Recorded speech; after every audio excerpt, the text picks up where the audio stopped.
How are you guys feeling? All right, I hope you're as excited for my set as I was to put on this outfit. This was really, I've got no jokes. I just wanted to show people this new jacket that I bought. And I bought it for the autumn, right? I bought it for the fall, but I couldn't find the size that I wanted. So by the time they had what I needed at Wildberries, winter was coming. It's crazy how iconic that phrase is. There's no joke there. You can just say winter is coming and people are like, I haven't watched that show. I don't even know what that's from. Is that Dexter? It doesn't matter. Got a lot of new material, so if you were here last spring, none of this will be familiar except my pain. Russia is an amazing place, right? Russia is an interesting place to live. I'm not from here, I'm from the United States, and I read the news, and they have this feature on the news. The front page of the Associated Press says, on this day in history, many different things happened. In late October, I saw these two updates. See a lot of beautiful women here. This is relevant to your interests. In late October, in the first half of the 20th century, American women earned the right to vote. Good, right? No one's going to clap for that? Really? Good for them. We'd all like to vote. And I thought that's amazing. And on the same day in Russia, it's a Bolshevik revolution. All right. A little bit more hardcore, right? A little bit more extreme, but I like that. College students here? Anyone here in college right now? Almost. Right, we got one. He's on the way. I went to college 4 years, and I wanted to help the community when I was studying back in undergrad. I was even one of the tour guides on campus. I don't know if you guys do this in Russia. I can imagine the Russian tour guide's like, just go. Get out while you can. It's only going to get worse. You'll do ID, you come. I was a tour guide, and I was showing some underprivileged kids about what it's like to live on campus, what it's like to be at a university setting, and I thought I was doing great work. This is actually a pretty hard sell to a lot of kids. They said, well, this is the library with all their computers and books, and over here is the biggest telescope in the state of Maryland, and over here we have our dorms, so you can live here and access all of these great facilities. And these kids come in, teenagers, and they're looking at me going, this is my room, and this kid looks at me and he goes, and whose bed is that? That's my roommate. Most people here have one or two rooms. Hold up, man. You mean to tell me there's another man in your room? How are you supposed to... Oh, how do I study when there's another person here? We just talk about when we have class, and we make sure that we're quiet and respectful. He's like, nah, man, that's not what I'm asking you. How you gonna get busy if there's a man in your room? And I really wasn't prepared to answer that for a couple of reasons. One is that I grew up in a very conservative, very Christian household. So I was used to a man always being by me, Jesus. So going off to college isn't really all that different. So if I want to look at a magazine with some ladies in it, I know Jesus is there over my shoulder. I made my peace with it. If I want to take advantage of the fast digital internet, I know that Jesus is looking over my shoulder. I made my peace with that. My roommate was nothing new. And if a lady came back to my room, actually that's when I stopped believing in Jesus. Because those prayers were never answered. Never happened. Never came up. It's November. Thanksgiving is coming up. Y'all don't do that here. That is not a tradition. That's okay. Thanksgiving is the weirdest holiday in the United States. Because everyone looks forward to it. Ryan knows what I'm talking about. Everyone looks forward to Thanksgiving. Everyone says, I'm going home for Thanksgiving. I'm going home for Thanksgiving. I'm flying to the middle of the country, to the other side of the country. Why don't you live so far from home? Because I actually hate my family, but I'm so happy to go home for Thanksgiving. I'm so excited to see my mom stressed out cooking for 3 days straight. I can't wait to see which cousin is going to get alienated for their political views. I can't wait to see how well my uncle is doing with not drinking. I just can't wait to go home for Thanksgiving. The first time I came to Russia, I was a student, right? Well, because there was a man in my room, I had to get out of there. So I came here, I came here for a semester around this time, 2005, 20 years ago. Don't do any math, please. And when I came, our director of studies, right, our study abroad coordinator, he said, look, I know Russia has a reputation for having these beautiful women. Gentlemen, make friends, go on dates, but don't get in any trouble. Don't have any weird idealistic visions. You're not going to meet Sonia Marmeladova. And I go, who? Who is that? And one of my more literate friends says to me, oh, she's like a prostitute with a heart of gold. And I was like, you have prostitutes with hearts of gold here? I really did not have these expectations when I got on that plane. I know some people pay prostitutes to be mean to them, but you're telling me people come to Russia because they're so nice? I had no idea, but I did not meet Sonia Marmeladova when I first came here, went back to America, then I came back 10 years ago. Came back 10 years ago, and people ask on the way out and on the way in, why Russia? Why do you live in Russia? It's so cold for so long. And I say, I love winter, I love snow, I like cold temperatures, I like the fashion. And they go, oh, you like the women? And I'm like, Jesus, that's all people ask about. There's more to Russia than just beautiful women. But yeah, women are nice too, although they're everywhere. And they go, so you love snow, you like these women, you come to Russia, maybe you're looking for your own Snegurочка. And I go, who?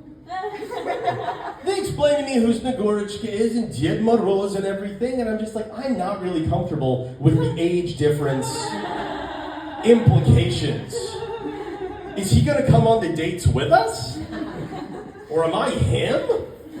That doesn't sound like a good time. Maybe I should give America a second shot.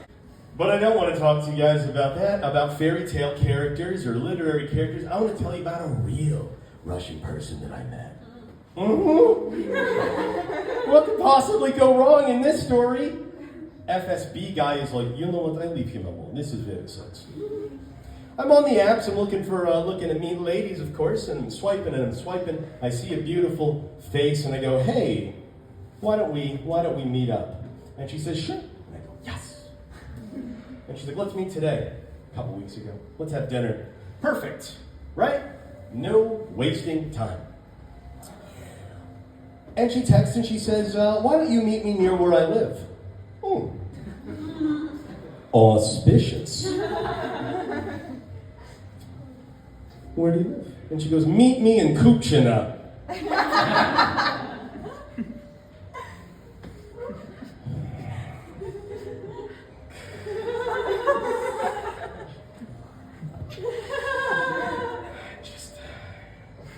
No, that is Kuchina. That is where I thought it was. Okay, so we meet in Kuchina, and they go, hi, nice to meet you. And she's like, hello.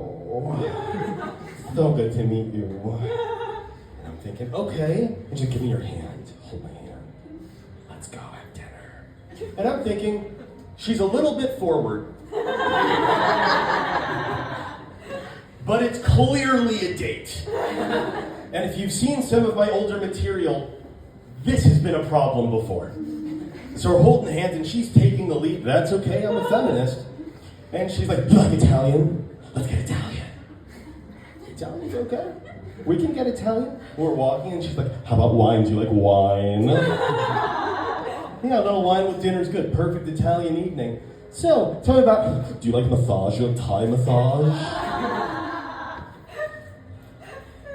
I suppose massage the tension. We're gonna drink wine. And I was like, yeah, we already agreed on that. That's fine. We go to the restaurant. We find a nice little booth. We sit down. It's very dark. It's very atmospheric. I sit down and she sits down next to me. I'm so glad that I met you today. Yeah. And she says, other men, they're so bad.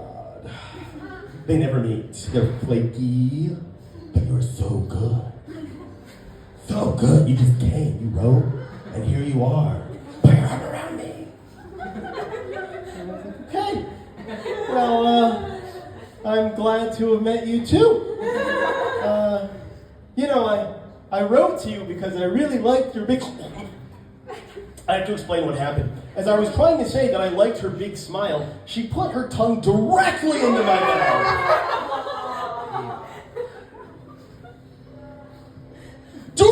directly into my mouth. It was like a Heil Hitler to my tonsils. It was not... Maybe it's a cultural difference. We kiss very differently in the United States. Primarily with consent. That is a big part of romance in America. I was not ready for this.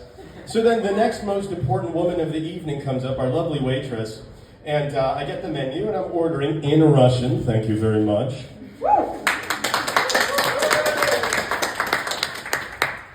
I'm like, I'd like the suka vina. And they're like, okay, we have an English menu too.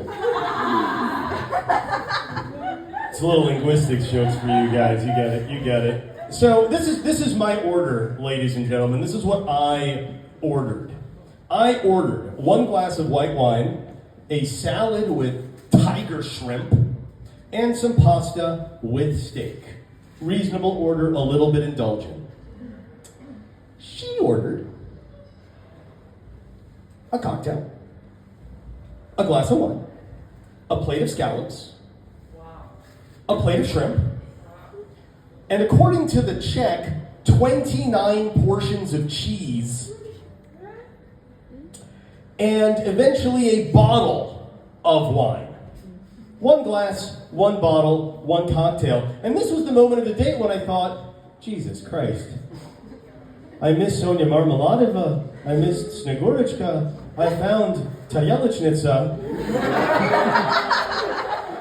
And that's the one no one warned me about. I don't even know how to deal with this. The waiter comes back, he's refilling our glasses.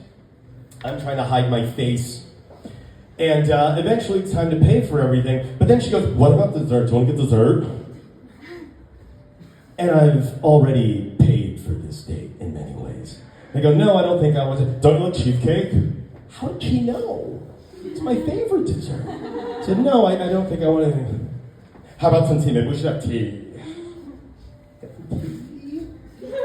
With chocolate.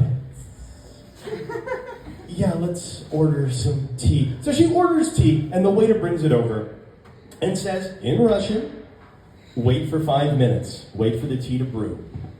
And she's like, oh. Do you like how I pour tea? You're pouring tea, it's fine.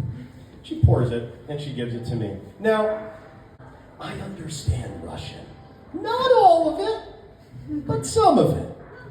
In fact, I understand enough of it to know that when she checked her phone and messages said, "Скучаю по тебе. Хочу увидеть вас. Когда встретимся?" I realized I was not her only swipe match of that day. And she says, it's work. They want me so bad.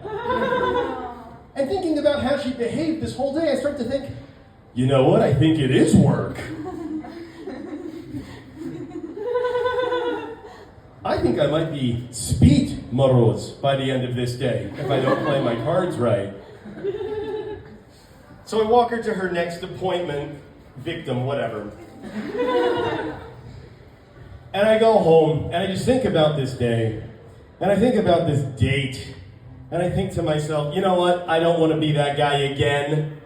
So I open up WhatsApp, blocked. And I open up Instagram, blocked. And then I open up the dating app that we met on, and I did blocked and reported. Because there's one other thing she did that I thought was really, really inappropriate, which is she was rude to the waitstaff. That's nilsya, right? You gotta be nice to the waitstaff. You cannot disrespect them. And then I realized that I actually had forgotten to tip the staff. So I got out my check, I scanned the QR code, and I wrote, I'm sorry she was rude, looked at the check again, and I was, it's gonna be 15%, I can't afford much more. And then I left. So that was my tip to the waitstaff. 15%, stay strong, so sorry. My tip to you, never use dating apps. Thank you very much, that's my time.